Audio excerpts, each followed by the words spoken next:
Hello friends, I welcome you all to my YouTube channel Commerce Safari. So today we are going to start with class 11th economics.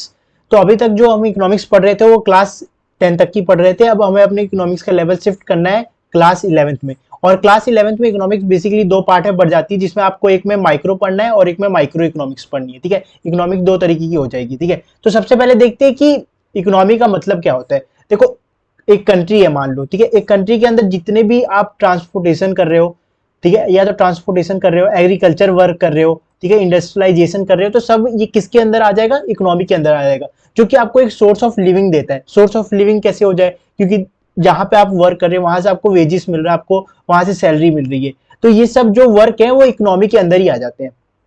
ठीक है, तो देखो economic में हम जैसे इसके एग्जांपल देखें, जैसे मैंने अभी बताया, प्रोडक्शन ऑफ एग्रीकल्चर, ठीक है, ट्रांसपोर्टेशन, कम्युनिकेशन एंड बैंकिंग, सब ये सब इकोनॉमिक टर्म के अंदर आ जाते हैं, जो कि आपको सोर्स ऑफ मनी प्रोवाइड करते हैं। ठीक है, तो बेसिकली अब देखते हैं कि इकोनॉमी में डिफरेंट डिफरेंट टर्म्स क्या क्या आते हैं, जिसे हमें कवर आउट करना है। ठीक है, सबसे पहले हम पढ़ते हैं कि what are the types of economy. एक कंट्री के अंदर कितने टाइप की इकोनॉमी होती है। तो बेसिकली हम देखें तो हमारे पास मेनली थ्री तरीके की इकोनॉमी होती है, जो कि हमें क्लास 12 तक तीन ही पढ़नी है: कैपिटलिस्ट इकोनॉमी, सोशलिस्ट और मिक्स इकोनॉमी। और इंडिया है वो मिक्स इकोनॉमी फॉलो करता है। ठीक है, देखो कैपिटलिस्ट इकोनॉमी क्या होती है ना, कैपिटलिस्ट इकोनॉमी वो तरीके की इकोनॉमी होती है जहां पे आपका जो भी रॉ मटेरियल जो प्रोड्यूस होगा ना, कहाँ से, जैसे आपको मार्केट से जो भी रॉ मटेरियल प्रोड्यूस होगा वो अकॉर्डिंग टू होगा परचेजिंग पावर की, मतलब जिसके पास ज्यादा परचेजिंग पावर है। मान लो कि जैसे यहाँ पे दो लोग रहते हैं, ए और बी। जैसे अभी मैं कैपिटलिस्ट का एग्जाम्पल दे रहा हूँ, ठीक है, ए और बी। ठीक है, ए एक सामान खरीदने के लिए 100 रुपए दे सकता है और बी एक सामान खरीदने के लिए 10 रुपए दे सकता है। ठीक है, वही सेम सामान खरीदने के लिए। ठीक है, तो यहाँ पे डिफरेंस क्या होगा ना, जो मार्केट होगी वो किसके गुड प्रोड्यूस करेगी, जो 100 रुपए दे सकता है, ना कि इसके करेगी। मान लो कि ये बोल रहा था कि मुझे ये राइस चाहिए था, ठीक है, पर इसने बोला कि मुझे शुगर चाहिए, तो जो वहां पे जो अपनी मार्केट होगी वो क्या चीज प्रोड्यूस करेगी? वो शुगर प्रोड्यूस करेगी। बात समझ रहे हो क्या बोल रहा हूं मैं? देखो फिर से समझाता हूँ। देखो, कैपिटलिस्ट इकोनॉमी वो तरीके की इकोनॉमी होती है जिसमें आपकी परचेसिंग पावर सीधी सी सीधी देखी जाएगी। ठीक है, जैसे ए है और बी है।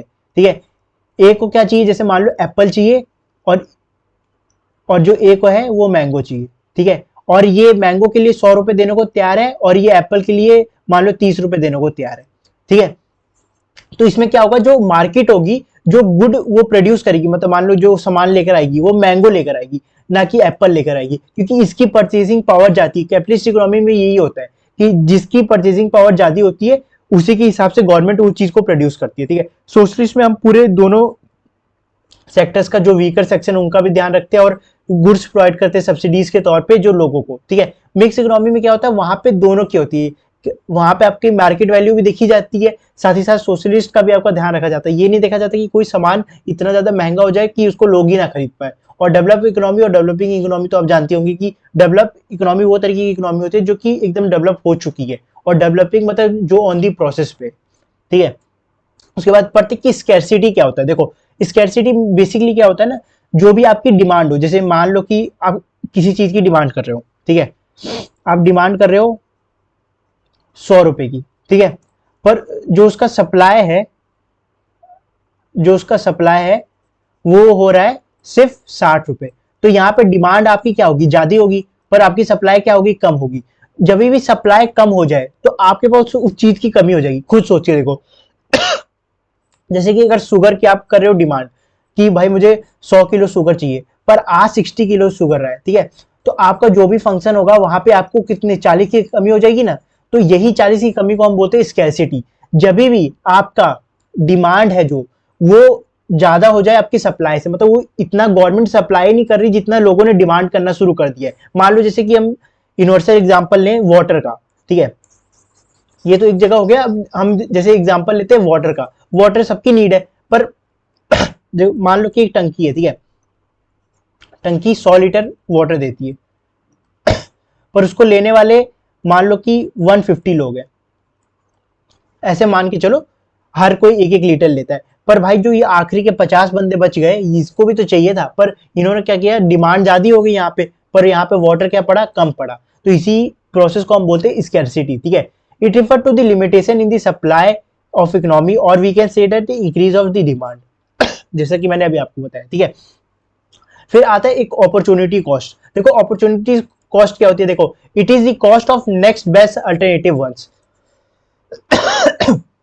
मान लो कि कैसे, आप एक जॉब कर रहे थे पहले, ठीक है, उस जॉब में आपको 30,000 सैलरी मिल रही थी, ठीक है, ए जॉब थी पहले, फिर आपने सोचा कि भाई ये मेरे फैशन से मैच नहीं कर रही, मेरे को अपनी जॉब चेंज करनी है।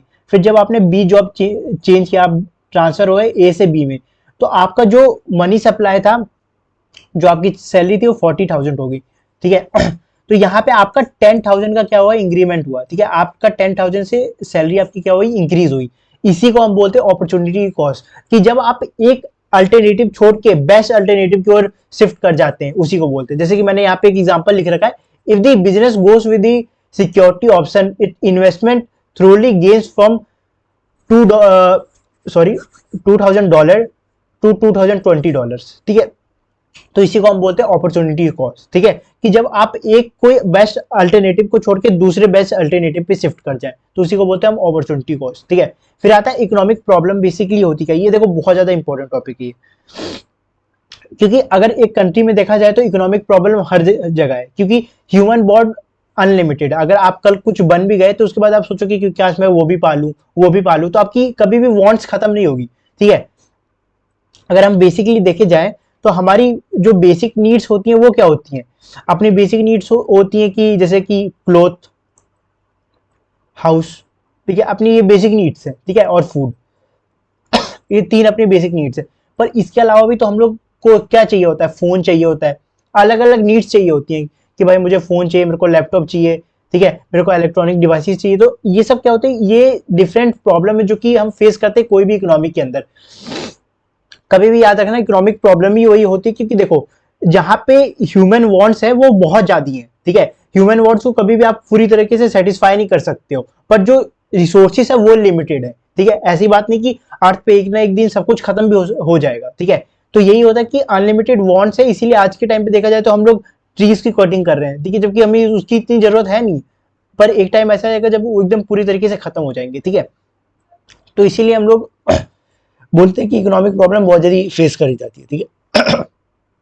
फिर आता है उसके बाद कि देखो जैसे, अब उसके अलावा और क्या आते हैं, एक को भाई जॉब, एक कोई जॉब देख रहा है, एक उधार में डूबा हुआ है, ठीक है, एक डेमोक्रेसी को संभाल रहा है, एक को फूड चाहिए, एक को देखो बैक्स फॉर बेनिफिट चाहिए। देखो अलग अलग प्रॉब्लम्स है, ठीक है, एक सोसाइटी के अंदर।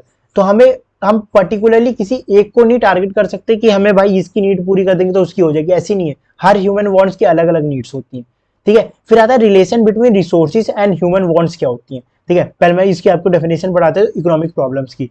It is a problem of choice involving satisfaction of unlimited want, जैसे कि मैंने आपको बताया अनलिमिटेड वांट्स, पता कि हमारी जो वांट्स है वो लिमिटेड नहीं है, वो अनलिमिटेड है, पर जो रिसोर्सेज है भाई वो तो लिमिटेड है, ठीक है, क्योंकि रिसोर्सेज एक ना एक दिन खत्म हो जाएंगे, पर आपकी वांट्स नहीं खत्म होंगी, ठीक है। फिर देखो अब आता है कि वांट्स एंड नीड में क्या डिफरेंस रहता है। देखो हमारी बेसिक, जैसे मैंने आपको बताया कि फूड, क्लोथ्स और सेक्टर, ठीक है, ये हमारी बेसिक नीड्स है, पर आज के टाइम पे हमें कार भी चाहिए, मोबाइल फोन्स भी चाहिए, छुट्टियां भी चाहिए, उसी में न्यू क्लोथ्स भी चाहिए, इंटरटेनमेंट भी चाहिए, देखो। तो ये सब क्या होगी, आपकी ये नीड्स हो गई, ठीक है, कि अब भाई हमारे जो बंदे हैं वो, उसको इतनी सारी नीड्स चाहिए, पर अपनी जो बेसिक वांट्स है वो यही है, ठीक है। उसके बाद क्या आता है कि ब्रांचेस ऑफ इकोनॉमी, जैसे मैंने आपको स्टार्टिंग में बताया था कि हमें दो तरीके से इकोनॉमी पढ़ना है, ठीक है। तो दो तरीके की इकोनॉमी कौन सी होती है, एक होती है माइक्रो इकोनॉमिक और एक होता है मैक्रो इकोनॉमी। देखो जो भी आपके न्यूमेरिकल होंगे ना वो आपके मैक्रो में आएंगे, ठीक है। यहाँ पे हम जितने भी न्यूमेरिकल करेंगे सब इसमें आएंगे, जितने भी न्यूमेरिकल पार्ट करेंगे, ठीक है। और इसमें जो भी प्राइस रिलेटेड होगा, जैसे इकोनॉमी के अंदर कोई भी प्राइस रिलेटेड चेंजेस होते हैं, ठीक है, तो वो सब हम इसमें पढ़ेंगे, जैसे कि अपना डेवलपमेंट, इन्वायरमेंट, बिहेवियर, ठीक है। और पर जो इसमें हम कैलकुलेशन करेंगे, जैसे किनेसियन, अलग अलग जो बंदों ने थ्योरी दी थी उन सब के बारे में इसमें डिटेल में पढ़ेंगे, ठीक है। तो होपफुली आज की वीडियो आपको अच्छी लगी होगी। Please like share and subscribe to my channel, और जो इसका अगला वाला पार्ट होगा वो जल्दी लाकर इस चैप्टर को पूरी तरीके से खत्म कर देंगे, इसमें दो तीन और इंपॉर्टेंट टॉपिक बचे, ठीक है। Thank you.